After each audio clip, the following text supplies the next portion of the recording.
What's up, guys? Welcome back to my channel.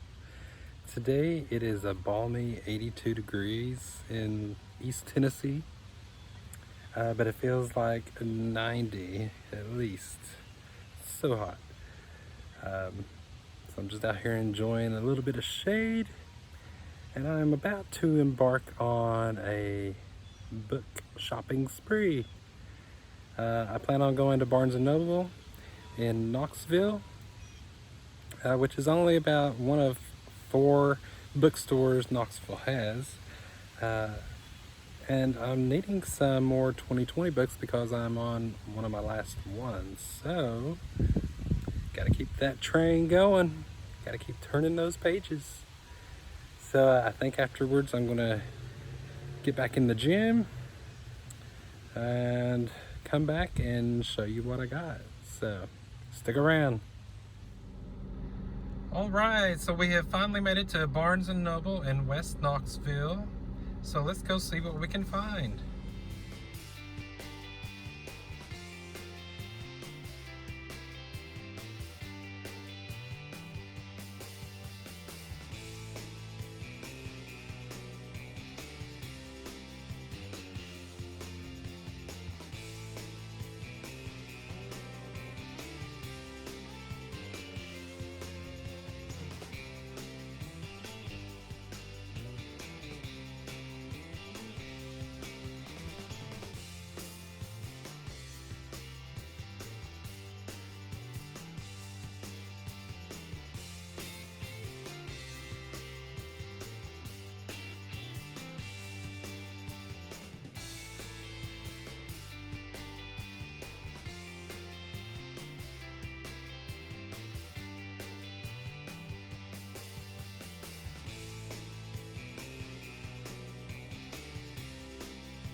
Woo! All right, so I racked up today. Spent a little more than I should have. Here's my little bag. It's not so little. But I can't wait to show you what I got. I got some amazing titles. Mostly 2020. There were about 3 that were before 2020. I just had to have. Plus one special item since it's Pride Month. And I'll be showing you that too. So as soon as I get home from the gym, we will do the official book haul, so stick around.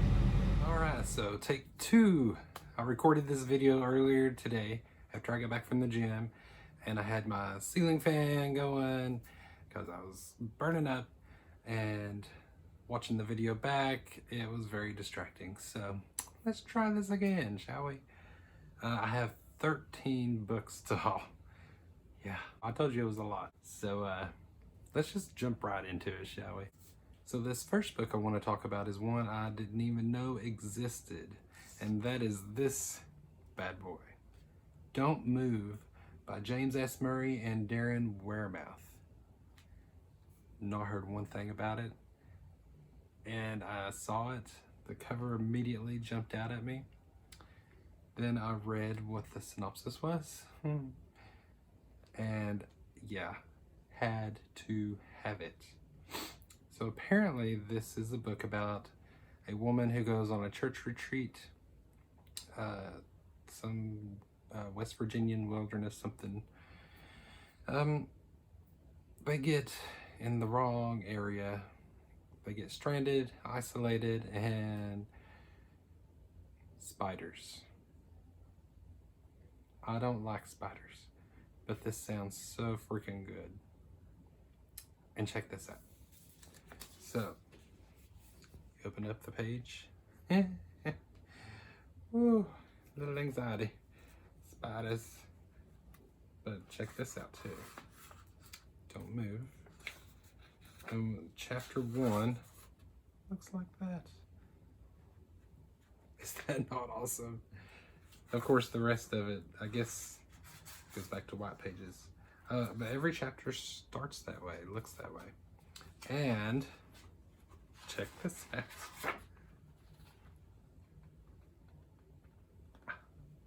God.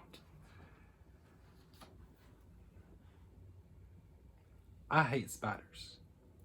Freaking hate them. But my God, this book is beautiful. And even on the cover, you can feel the webbing on the front and back. It sounds so good. James S. Murray, you probably know him as the guy, one of the guys that's on that show, Impractical Jokers. This guy.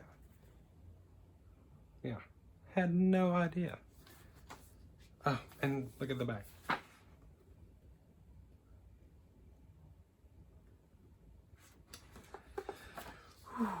So I'm assuming there's a gigantic spider in this, along with probably a million other little ones. Yeah. I'm kind of scared, but I can't fucking wait. Don't move. Okay, I won't. Next, we have a thriller by Scott Carson, and that is The Chill. I think that when Manhattan was built, they flooded a town, and whatever was down there is still there, and it's coming up. Sounds more horror-ish to me, but yeah, I'm definitely here for it.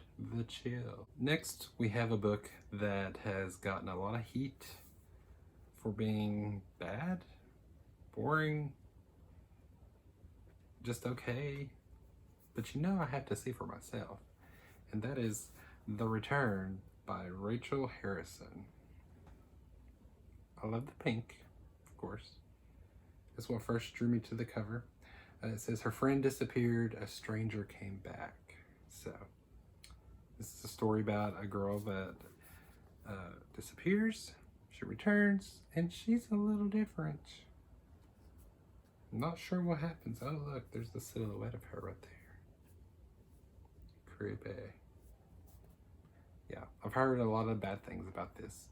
Hopefully, maybe I might enjoy it. We'll see. The Return. Next, we have a thriller slash paranormal story, I think, and that is The Nesting by C.J. Cook. Now, this takes place, it looks like on a cliff, according to the cover. So apparently it's a story about a guy who hires a nanny to take care of his two kids, two daughters maybe, I think. And she starts, I think, seeing ghosts. Maybe the kid's mom is involved somehow. She died. She probably comes back. The Nesting, C.J. Cook. Mother Nature always protects herself by whatever means necessary. I don't know what that is supposed to mean, but we'll see. Next is a story that everyone and their mother was talking about, and that is Night of the Mannequins by Stephen Graham Jones. Now, I probably don't need to tell you what this story is about. I'm sure you've probably read it already, or at least heard the reviews or synopses, whatever. But in case you don't know, there were a group of kids that used to play with a mannequin that they nicknamed Manny. Several years later, they decided to pull Manny back out and play a prank on one of their friends who works at a movie theater. And I'm not sure exactly what happens from there. I think the mannequin may come to life. I love me a creepy mannequin. Next is a story I've not heard anyone talk about.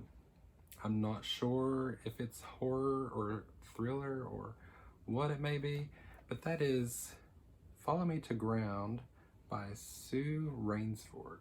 I believe this is her debut novel. It's about a woman who has magical abilities in healing. She's only known the company of her father. That sounds a little weird. But she's only hung out with her dad for several years, who apparently shares the same ability. Well, one day this handsome stranger comes to town, and he's supposed to be a cure of something. I have no idea of what, but I can't wait to find out. Sue Rainsford, Follow Me to Ground. Okay, next is one that received a lot of high praise last year, and that is The Only Good Indians by Stephen Graham Jones. All I know about this is that it's about 4 Native American friends who are brought together when an entity starts hunting them. I think.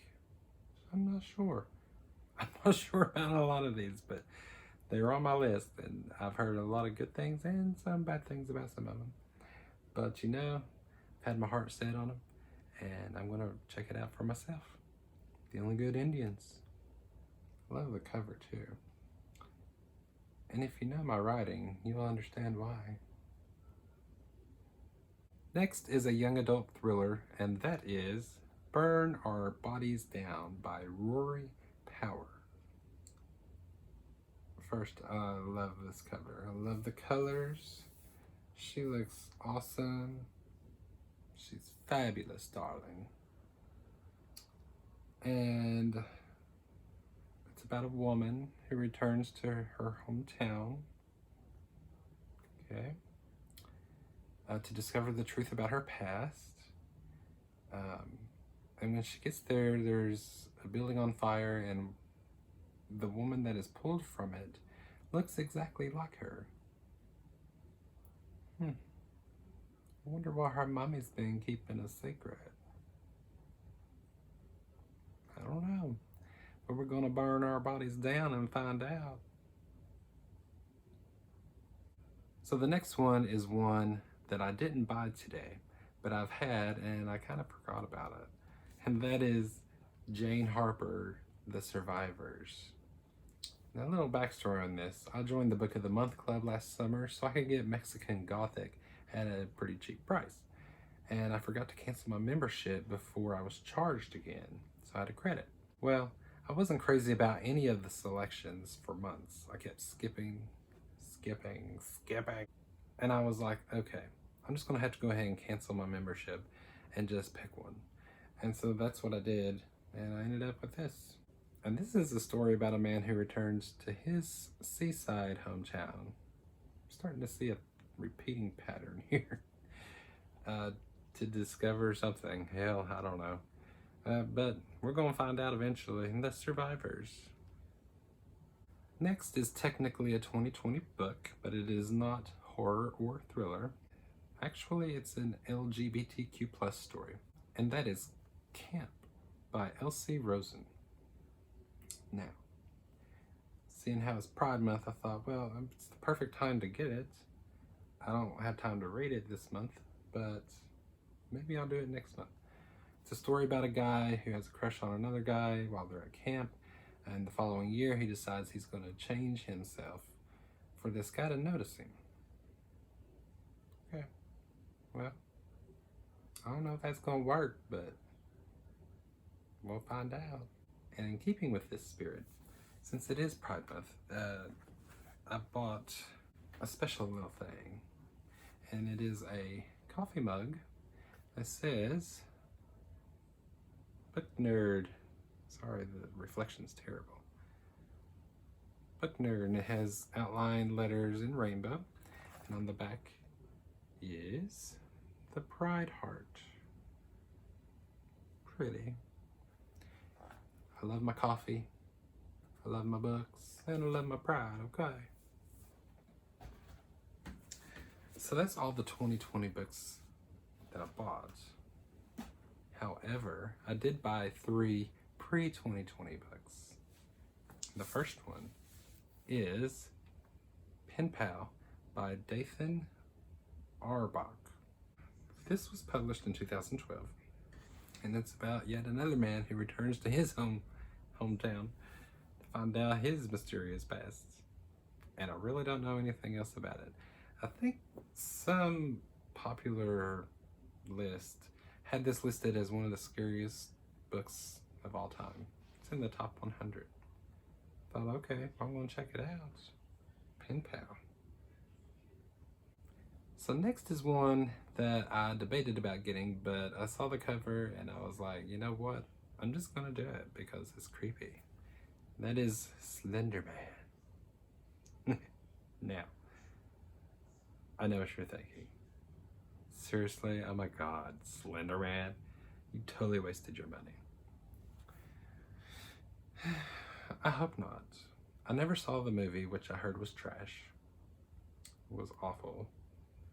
But this is told in different formats, like text messages and recorded interviews, stuff like that. I forget the word that I used. It's like devolution, that style, epistolary or something. But yeah, Slenderman. I'm gonna check it out. So I saved the best for last. This is a book I couldn't even believe they had. I've never seen it out anywhere. And that is Psycho by Robert Bloch. Obviously it's a reprint. I just hope it's not a revised, updated version to bring it into modern times. Like I Know What You Did Last Summer did, because it didn't work. I'm really looking forward to reading this. I know it's a lot different than the movie, and that's alright. But I kind of really hope the shower scene's still in there. Can't wait. Psycho.